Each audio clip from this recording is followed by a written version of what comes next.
Hello dear students, how are you? I think you will be all fit and fine. From today, I am going to start with our new book, Statics. Statics is a part of mechanics which deals with solid bodies in equilibrium. What is the solid body? You all know. Body is a portion of matter which occupies finite space. Then, what is the meaning of equilibrium? Equilibrium is the tendency of a body which remains in its original shape. Means if it is in motion, then it will try to remain in motion, and if it is in rest, it will try to remain in rest. Then, our topic is forces acting at a point. तो अब यहाँ पे ये क्या चीज है, हम deal करेंगे कि फोर्सेस हैं जो किसी एक बॉडी के ऊपर किसी एक पॉइंट पे एक्ट कर रही है और उसका उसके ऊपर इफेक्ट क्या होगा। बॉडी कोशिश करेगी इक्विलिब्रियम में रहने के लिए, और जो फोर्स है, फोर्स की टेंडेंसी क्या है? फोर्स की टेंडेंसी है उसकी शेप को चेंज करने की। मतलब अगर वो रेस्ट में है तो उससे मोशन में लाना, मोशन में है तो रेस्ट में लाना। तो किसी भी तरीके से फोर्स अप्लाई हो सकती है, तो वो कोशिश करेगी बॉडी की स्टेट को चेंज करने के लिए। तो अब हमारे को यहाँ पे डील करना है फोर्सेस के साथ। बॉडी अपने को पता है, इक्विलिब्रियम अपने को पता है, फोर्सेस अपने को पता है। तो अब इसमें अपने पास यहाँ पे है क्या, एक हम सबसे पहले जब आप टॉपिक स्टार्ट करते हैं तो हम डिस्कस करेंगे parallelogram law of forces. Parallelogram law of forces क्या है? ये अपने पास है कि अगर एक कोई चीज है, बॉडी कोई भी, if two forces acting at a point be represented in magnitude and direction by two adjacent sides of a parallelogram, then their resultant will be represented by diagonal of parallelogram through that point. अब इसका मतलब क्या है? जैसे एक force है यहाँ पे P, एक फोर्स है Q, तो मैंने इससे क्या किया, इससे एक पैरेललोग्राम कंस्ट्रक्ट कर दिया। अब यहाँ पे मैंने बात क्या करी है कि represented by in magnitude and direction. Magnitude इसका क्या हो गया कि क्वांटिटी मेरे को दी हुई है P, की फोर्स अप्लाई की है P, और उसकी डायरेक्शन कितनी है, O से A। एक फोर्स इस तरीके से भी हो सकती है, सपोज अगर मैं इस तरीके से लूं तो उसके लिए मैं क्या यूज करूंगी, A से O। तो यहाँ पे मुझे किस तरीके से कहा हुआ है, O से A। डायरेक्शन भी मुझे पता है, फोर्स का मैग्नीट्यूड भी पता है। अब ये कहाँ से लाई करते हैं, two adjacent side of a parallelogram. तो ये मैंने O A C B एक पैरेललोग्राम कंस्ट्रक्ट कर दिया। एक साइड फोर्स है P, एक साइड है फोर्स Q। तो तीसरी फोर्स जो है वो इन दोनों का रिजल्टेंट होगा, P और Q का रिजल्टेंट। वो कहाँ पे एक्ट करेगी, इस पैरेललोग्राम के डायगोनल पे एक्ट करेगी, और वो यहाँ पे इज इक्वल टू R होगा। एक हम ये भी ले सकते हैं, देखो जैसे ये OB फोर्स है, हम इसको यहाँ पे भी शिफ्ट कर सकते हैं, क्योंकि अगर पैरेलल फोर्सेस है तो हम इस फोर्स को यहाँ पे भी शिफ्ट कर सकते हैं Q। ठीक है, तो यहाँ पे OA प्लस AC, और यहाँ पे अपन बाद में करेंगे ट्रायंगल लॉ ऑफ फोर्सेस, बाद में यूज करेंगे। तो ये अपने पास है पैरेललोग्राम लॉ ऑफ फोर्सेस। इसके अकॉर्डिंग हमारे पास ये डेफिनेशन है। अब इसमें रिजल्टेंट, अब हमने यहाँ पे ये रिजल्टेंट वर्ड यूज किया कि दो फोर्सेस है तो उनका रिजल्टेंट होगा R। अब ये रिजल्टेंट होता क्या? अब रिजल्टेंट अपने पास है रिजल्टेंट फोर्स इफ टू और मोर forces acted upon a body, then a force equal and opposite to their resultant is applied to neutralize the effect of resultant force and whole system will be in equilibrium। क्योंकि अपना purpose है इस system को neutralise करना, तो मैं एक ऐसी फोर्स अप्लाई करूंगी कि सिस्टम में, क्योंकि यहाँ पे P और Q का रिजल्टेंट R फोर्स अप्लाई कर रही है, तो मैं कोशिश करूंगी कि एक फोर्स हो जो कि मुझे सिर्फ R इक्वल एंड अपोजिट इस तरीके से मैं बैलेंस कर दूंगी कि सिस्टम में कि ये वाली वैल्यू इस तरफ, ये इधर जा रही है, ये इधर आ रही है, तो ये सारा सिस्टम न्यूट्रलाइज हो जाएगा। तो मेरा पर्पस यहाँ पे इसी तरीके से सारे सिस्टम को इक्विलिब्रियम में लाने के लिए होगा। अब यहाँ पे अपने पास बात है कि फोर्सेस दो भी हो सकती है, दो से ज्यादा भी हो सकती है। तो फोर्सेस किस टाइप की होती है, या तो फोर्सेस पैरेलल होती हैं या नॉन पैरेलल। फोर्सेस होंगी या तो नॉन पैरेलल या होंगी पैरेलल। नॉन पैरेलल में हमने किसी भी पॉइंट के अलोंग, सपोज ऐसे है तो ऐसे कुछ भी ले लिया हमने, तो यहाँ पे जो फोर्सेस हैं तो नॉन पैरेलल होंगी, तो यानी नॉन पैरेलल है तो वो आपस में मिल जाएंगी। अगर पैरेलल है तो वो किसी भी पॉइंट पे आके मिलेंगी नहीं। नॉन पैरेलल वाली फोर्सेस को हम अलग से डिस्कस करेंगे। तो फिलहाल जब हमारा टॉपिक है तो forces acting at a point, अभी हम डिस्कस कर रहे हैं नॉन पैरेलल फोर्सेस को। नॉन पैरेलल फोर्सेस में अब मान लो दो फोर्सेस थी, तब तो तुमने पैरेललोग्राम ऑफ फोर्सेस कर ही लिया। अब सपोज तुम्हारे पास इससे ज्यादा है तो तुमने क्या किया, पहले इसको और इसको मिला दिया, तो इससे तुमने एक पैरेललोग्राम बना दिया। पैरेललोग्राम से ये डायगोनल हो गया। अब ये वाली फोर्स और ये तो खत्म हो गई, अब रहेगी ये फोर्स और ये फोर्स। तो अब मैंने क्या किया, यहाँ से एक पैरेललोग्राम बना दिया, इसका रिजल्टेंट हो गया। अब मैंने इसको आगे बढ़ा दिया, फिर मैंने इसको पैरेललोग्राम बना दिया, फिर यहाँ से मेरे पास इसका रिजल्टेंट हो गया, फिर मैंने इसको मिला दिया, एंड सो ऑन। ठीक है, तो अब हम इसी चीज को आगे डिटेल में डिस्कस करेंगे।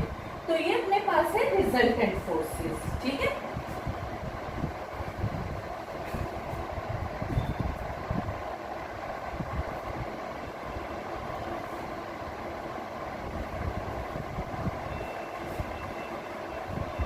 अब हम करेंगे resultant of two given forces. और देखो, जब resultant of two given forces ली है तो दो फोर्सेस, अब जब हमने दिखाया कि किसी एक पॉइंट पे आके मिलेंगी तो वो एक्यूट एंगल भी बना सकती है, वो ऑब्ट्यूज एंगल भी बना सकती है। मैं डिस्कस कर रही हूँ एक्यूट एंगल के लिए केस, बिल्कुल सेम ऑब्ट्यूज एंगल के लिए भी हम डिराइव कर सकते हैं इन द सेम वे, जैसे बिल्कुल सेम तरीके से जैसे मैं यहाँ पे डिराइव करूंगी।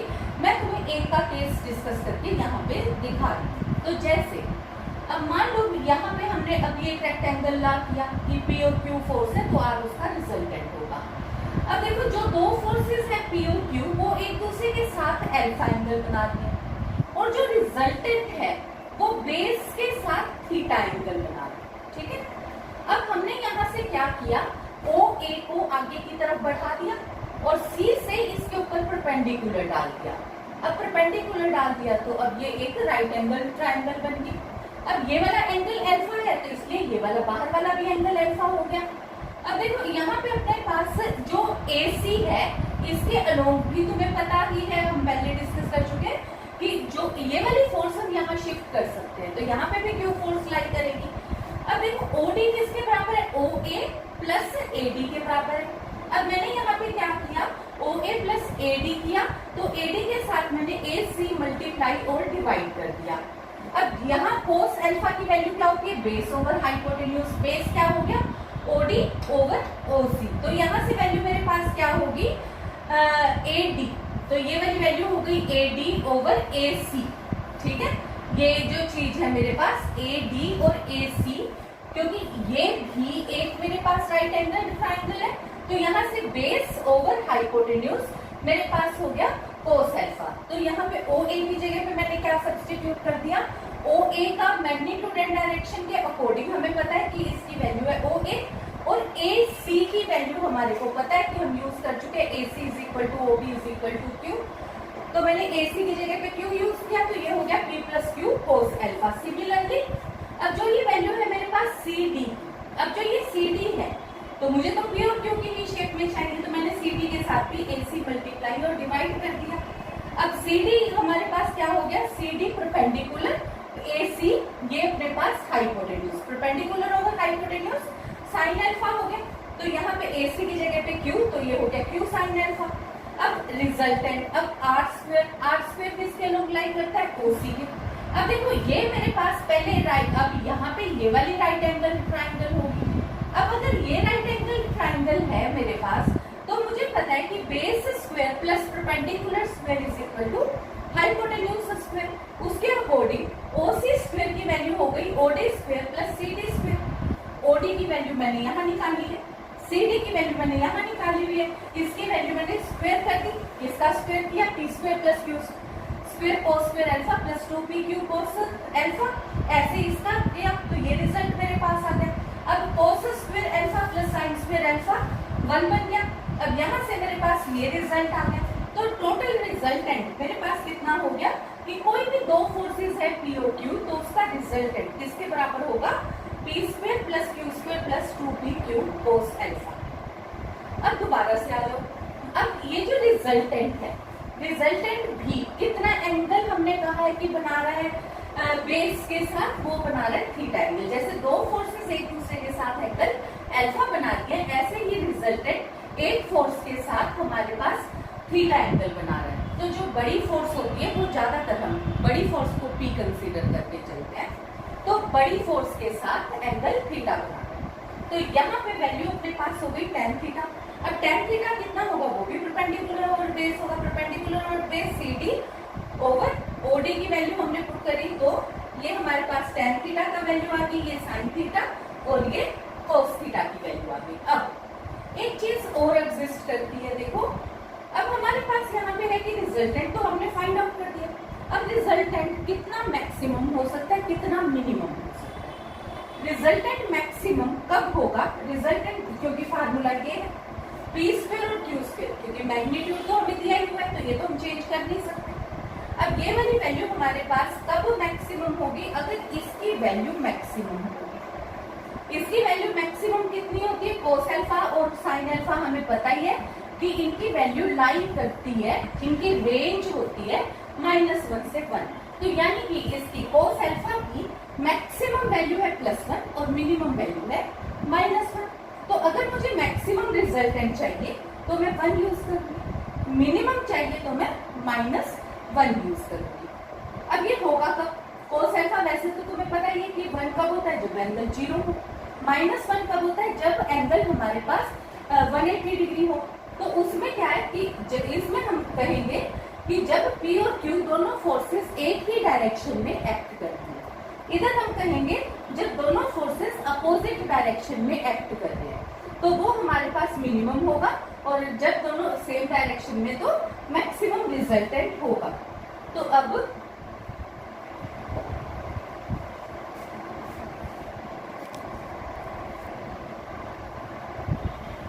देखो हमने इसकी दो क्रोनरीज तो कर ली कि रिजल्टेंट मैक्सिमम कब होगा, मिनिमम कब होगा।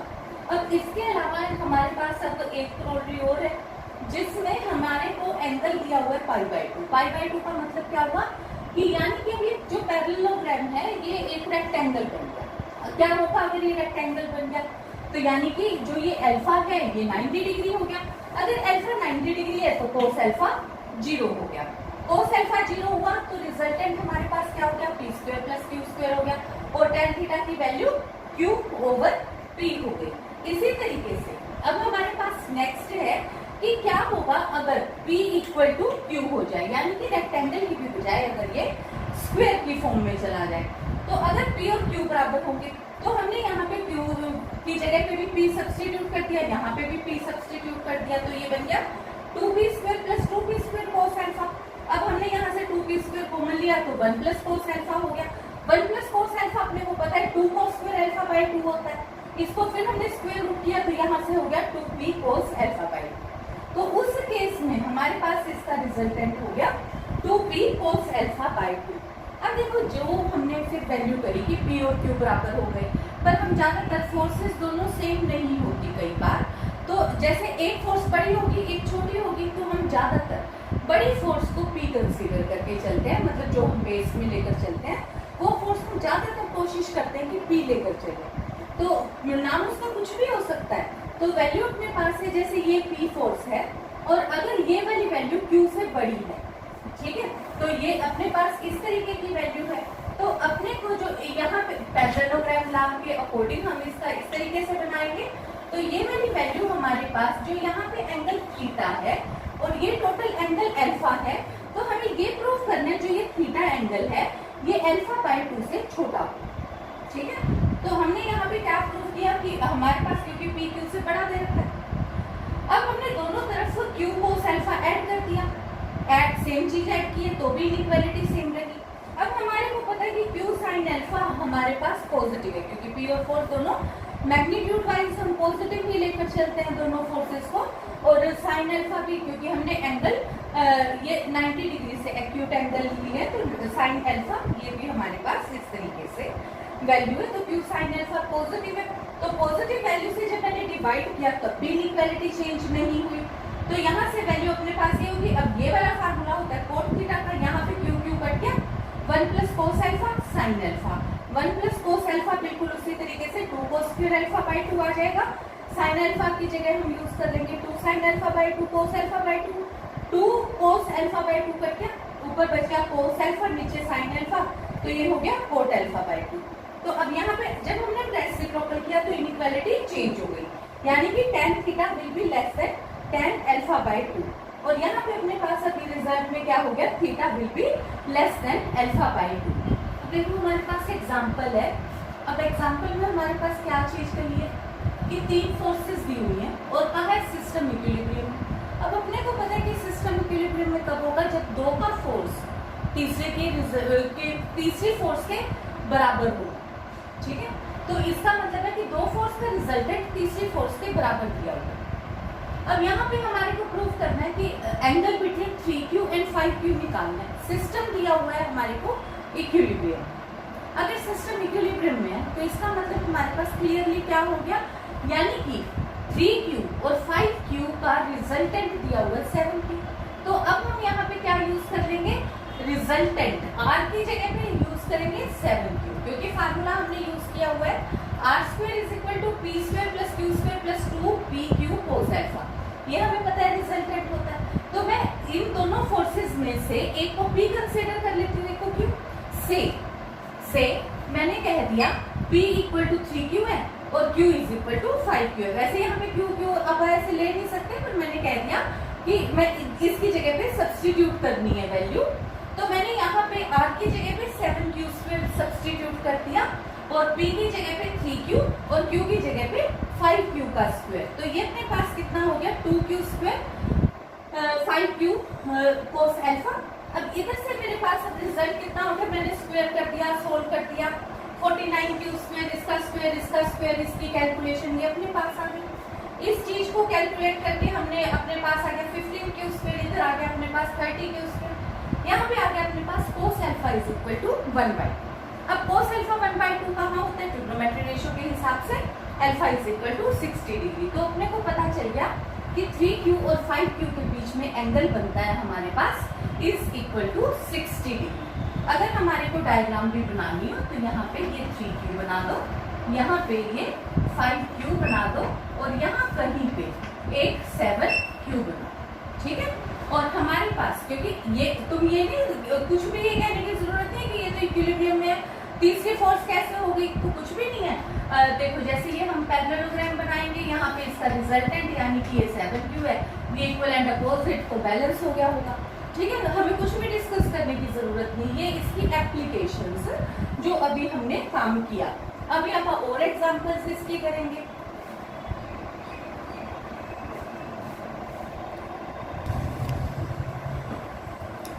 अब देखो अपनी नेक्स्ट एग्जांपल है जिसमें अपने को दिया हुआ है कि P और Q अगर थीटा एंगल बनाते हैं एक दूसरे के साथ, तो यहाँ पे उसका रिजल्टेंट दे रखा है कि 2m+1 P² प्लस Q²। फिर अपने को दिया हुआ है कि अगर P और थीटा का जो रिजल्टेंट है वो π/2 माइनस थीटा के एंगल पे अगर लाई करता है तो एक दूसरे के साथ, तो वो हमारे पास दे रखा है 2m-1 P² प्लस Q², ठीक है। तो अपने को दो कंडीशन दे रखी है कि P और Q फोर्सेस थीटा एंगल पे है, P और Q फोर्सेस अगर इतने पे हो तो रिजल्टेंट इतना है, तो रिजल्टेंट इतना है।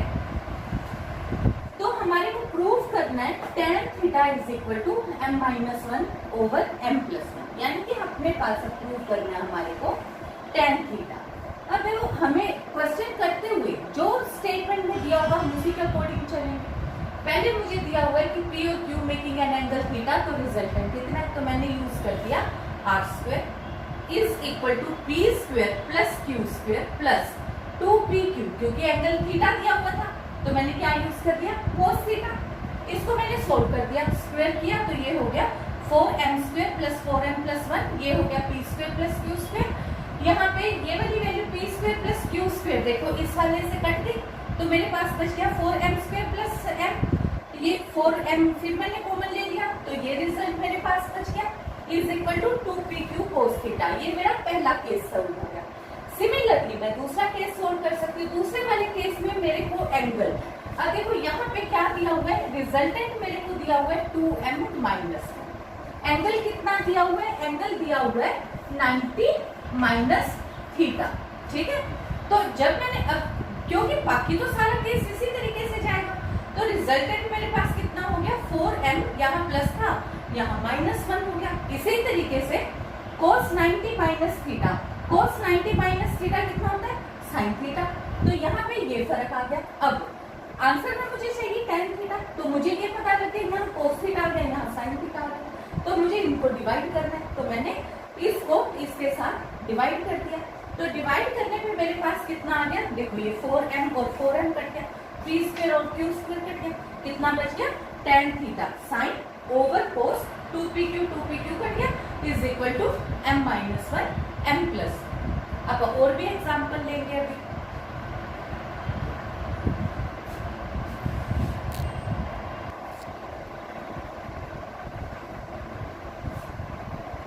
अब देखो अपना नेक्स्ट एग्जांपल है जिसमें हमारे को दिया हुआ है कि greatest and least resultant of any two forces is P and Q, ठीक है, ये हमें दिया हुआ है। तो हमारे को बताना है कि अगर दोनों फोर्सेस के बीच में एंगल थीटा होता तो उनका रिजल्टेंट इतना होता, ठीक है, ये हमारे को प्रूव करना है। दिया हुआ क्या है, ग्रेटेस्ट एंड लीस्ट रिजल्ट है, ठीक है, ऑफ टू फोर्सेस। अभी हमने पीछे रिजल्ट किया था, हमने करा था कि हमने पहले कंसीडर करा कि दो फोर्सेस, क्योंकि P और Q इन्होंने रिजल्टेंट दे दिया तो मैंने फोर्सेस को R और S कंसीडर कर लिया। R और S में मैंने R को एक, क्योंकि बड़ा एक छोटा मानना था, तो मैंने फॉर एग्जाम्पल से R is greater than S, तो ये कंसीडर कर लिया। अब मेरे पास लिस्ट और ग्रेटेस्ट कौन सा, वो मुझे पता है कि जो हाईएस्ट मैक्सिमम रिजल्टेंट है वो होता है R plus S, minimum resultant होता है R माइनस एस, ये आप कर चुके। तो उसके अकॉर्डिंग अब इन दोनों इक्वेशंस को सोल्व करके मैंने R और S की वैल्यू निकाल ली। एक बार दोनों को ऐड करा, एक बार दोनों को सब्ट्रैक्ट किया, तो यहाँ से मेरे पास R और S की वैल्यू आ गई। अब देखो R और S की वैल्यू आ गई, तो फोर्सेस तो मेरे पास R और S है, ना कि P और Q। अब इनके बीच में एंगल मेरे को कितना दिया हुआ है, थीटा। अब R और S का रिजल्टेंट मुझे ये वाला रिजल्टेंट प्रूव करना है, तो मैंने R और S का रिजल्टेंट कंसीडर कर लिया। ज्यादातर अपन रिजल्टेंट R लेते हैं, मैंने अब R को भी फोर्स कंसीडर कर रखा है, तो इसलिए मैंने अब रिजल्टेंट का नाम दे दिया R डैश। तो ये जो R डैश है वो किसके इक्वल हो गया, R square plus S square plus 2RS। और अब मुझे किस एंगल के लिए प्रूव करना है, थीटा एंगल के लिए, तो मैंने क्या यूज कर लिया, कोस थीटा। अब R और S की वैल्यू मैं ऊपर निकाल चुकी, यहाँ पे ये वाली वैल्यूज मैंने इधर सब्स्टिट्यूट कर दी। देखो R और S की वैल्यू जब मैंने यहाँ सब्स्टिट्यूट कर दी, तो अब इधर से इसको मैं स्क्वायर करके सॉल्व कर लूंगी, स्क्वायर करके सॉल्व करूंगी तो P स्क्वायर की वैल्यू अलग निकाल ली। आंसर देख के जैसे जैसे आंसर भी मांगा था, क्योंकि P स्क्वायर और Q स्क्वायर, तो मैंने क्या किया, अब वैल्यू तो मेरी आ चुकी, तो मैंने P स्क्वायर की वैल्यू अलग इकट्ठी कर दी, Q स्क्वायर की वैल्यू अलग इकट्ठी कर दी, सॉल्व कर लिया इसको। उसके बाद अपने पास आ गया 1 प्लस कोस थीटा, इसकी जगह पे यूज किया 2 cos square theta by 2। 1 minus cos theta अपने को पता है 2 साइन स्क्वायर थीटा बाय 2, 2 से 2 कट गया, ये अपने पास हो गया cos square theta by 2 P square, यहाँ से हो गया sine square theta Q square, और फिर इसका ये तो R स्क्वायर में था, यहाँ पे स्क्वायर रूट किया, तो ये अपने पास रिजल्टेंट आ गया, ठीक है। तो और अपने पास बहुत सारे एग्जाम्पल हैं।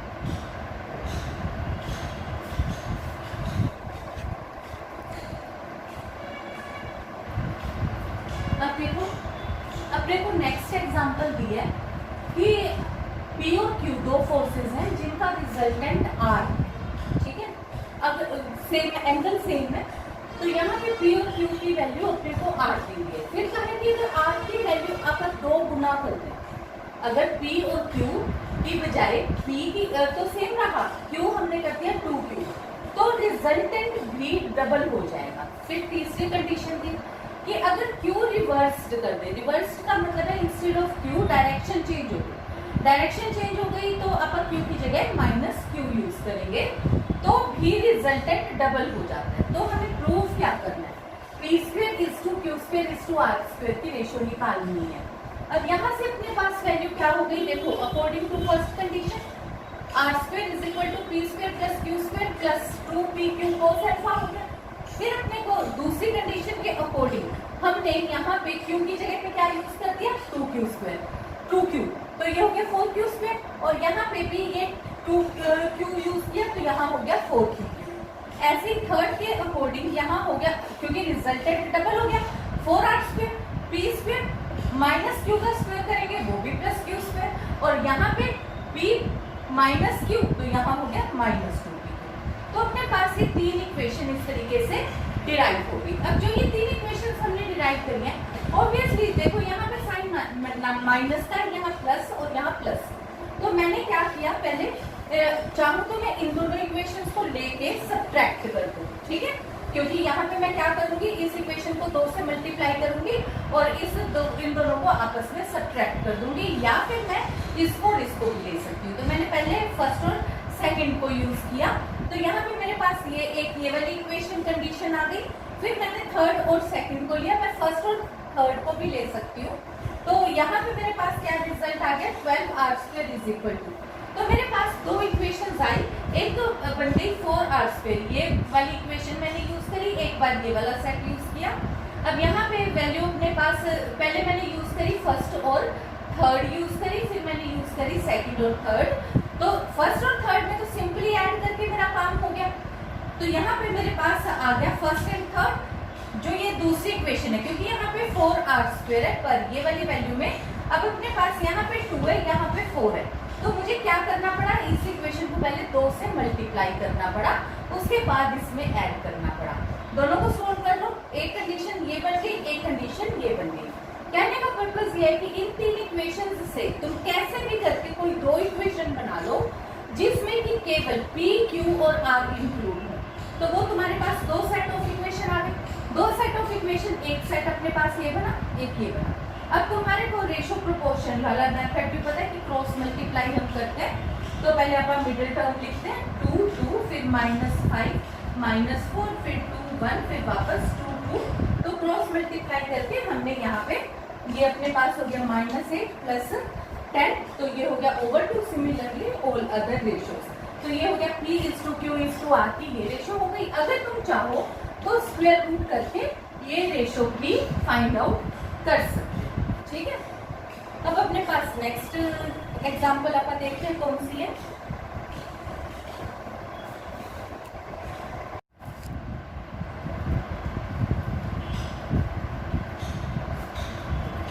अब देखो अपने पास नेक्स्ट एग्जांपल है कि P और Q दो फोर्सेस हैं जो कि किसी एंगल पे लाई करते हैं और उनका रिजल्टेंट हमारे को R दे रखा है।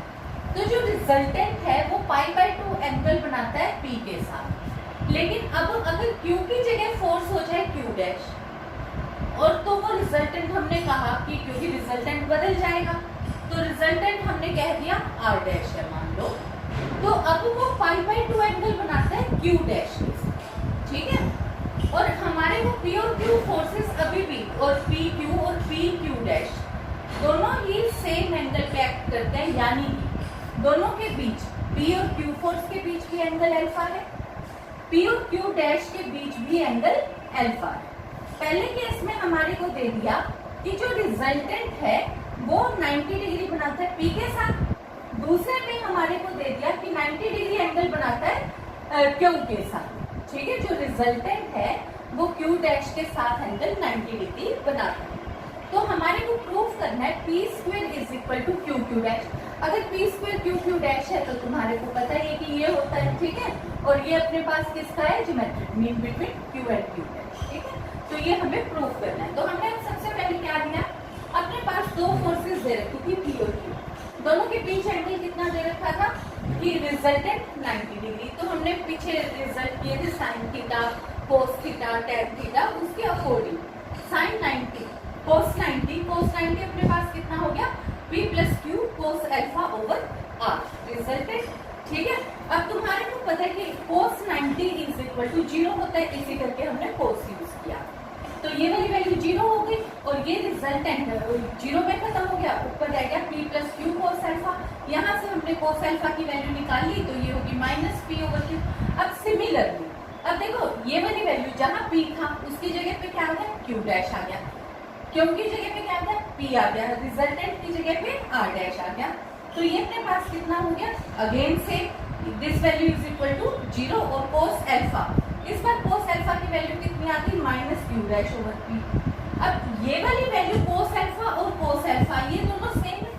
अब हमने इन दोनों को इक्वेट करा, नेगेटिव और नेगेटिव ये हमारा यहाँ से कट गया, तो यहाँ पे अपने पास वैल्यू क्या आ गई, P over Q is equal to Q dash over P। अब क्रॉस मल्टीप्लाई कर दिया तो ये हमारे पास रिजल्ट आ गया। अब देखो एग्जांपल्स तो बहुत सारी है, क्योंकि जब आप एप्लीकेशंस करते हैं किसी भी एक प्रॉब्लम की तो इन बहुत सारे क्वेश्चंस होते हैं। तो अब आप एक लास्ट क्वेश्चन करेंगे, ठीक है।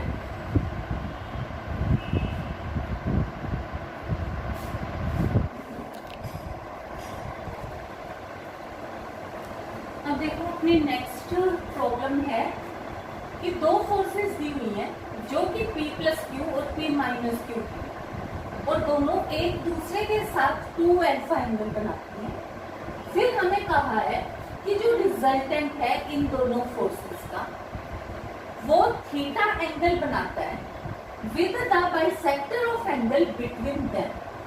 तो हमने डायग्राम बनाया, डायग्राम के अकॉर्डिंग क्या हो गया, एक फोर्स P प्लस क्यू, एक P माइनस क्यू, उससे पैरेललोग्राम बना लिया। पैरेललोग्राम बनाया तो रिजल्टेंट R यहाँ आ गया अपना। अब हमारे को कहा क्या है कि एंगल 2 अल्फा दे रखा था, तो ये हमने इसका बाइसेक्टर बना दिया, ठीक है। बाइसेक्टर है तो यानी कि ये वाला एंगल अल्फा है और ये एंगल भी अल्फा है। अब हमारे को क्या दिया हुआ है कि बाइसेक्टर के साथ जो रिजल्टेंट है वो कितना एंगल बना रहा है, वो थीटा एंगल बना रहा है। तो यानी कि ये एंगल हमारे पास कितना हो गया, अल्फा प्लस थीटा, और ये वाला एंगल कितना रह गया, अल्फा माइनस थीटा। तो क्योंकि ये पैरेललोग्राम है, ये लाइन और ये लाइन पैरेलल है, ये ट्रांसवर्स इसको कट कर रही है, तो ये वाला एंगल भी कितना हो गया, अल्फा प्लस थीटा हो गया। अब ये अल्फा प्लस थीटा है तो ये अपने पास एक ट्राइंगल के अकॉर्डिंग, अब हमारे को ट्राइंगल नाम में ये पता है कि OA अगर हमने ये साइड ली है तो उसके नीचे साइन एंगल ये यूज होता है, ये वाली साइड कंसीडर करेंगे तो उसके सामने ये एंगल यूज होगा। P माइनस क्यू हमने बिल्कुल उसी तरीके से AC के लोग शिफ्ट कर दिया, तो ये अपने पास एक ट्राइंगल OAC ले गया और इसके ऊपर हमने ट्राइंगल साइन ट्राइंगल ला लगा दिया। उसके अकॉर्डिंग फिर अब मेरे पास है यहाँ पे, और मुझे प्रूव क्या करना है, ठीक है। ये तो मैंने काम कर दिया, अब मुझे प्रूव करना क्या था, ये तो गिवन था। अब शो करना है P tan theta is equal to Q tan alpha, ठीक है। तो सबसे पहले तो मैंने ट्राइंगल ला लगाया, ट्राइंगल ला लगाया तो P प्लस क्यू के नीचे आ गया sine alpha plus theta, P minus Q के नीचे आ गया साइन अल्फा माइनस थीटा, ठीक है। फिर मेरे पास अब यहाँ पे मैंने P प्लस क्यू और P माइनस क्यू इधर शिफ्ट किया, साइन अल्फा प्लस थीटा, फिर कंपोनेंडो एंड डिविडेंडो ले लिया, कंपोनेंडो एंड डिविडेंडो अप्लाई करा। फिर चाहे जैसे मर्जी साइन, चाहे इसको C और D मान के कर लो और चाहे इसको पूरा फार्मूला खोल दो, sine A cos B plus cos A sine, मर्जी तुम्हारी है, जैसे मर्जी सोल्व कर लो। तो उससे मेरे पास ये रिजल्ट आ गया 2P over 2Q is equal to 2 sine alpha cos theta and so on. 2 cut के P over Q is equal to sine over cos, ये बन गया tan alpha, sine theta over cos theta, ये मेरे पास बन गया tan थीटा। अब देखो यहाँ पे इसको क्रॉस मल्टीप्लाई करा तो ये मेरे पास इसका आंसर आ गया। देखो अपन ने आज जो फर्स्ट टॉपिक किया है वो इक्विलिब्रियम वाला केस का किया, forces acting at a point, ठीक है। आई होप तुम्हारे को सबको ये टॉपिक समझ आ गया होगा। एग्जाम्पल इसकी बहुत सारी है, अब इतनी सारी नहीं कर सकते, तो आज हम अपना काम अब यही वाइंड अप करते हैं। मैंने अपनी तरफ से कोशिश की है कि हर तरीके की एग्जाम्पल्स मैं लेके तुम्हारे को करवा दूँ क्वेश्चन। अब इसके बाद प्रैक्टिस तुमने करनी है, ठीक है। Have a nice day, thank you.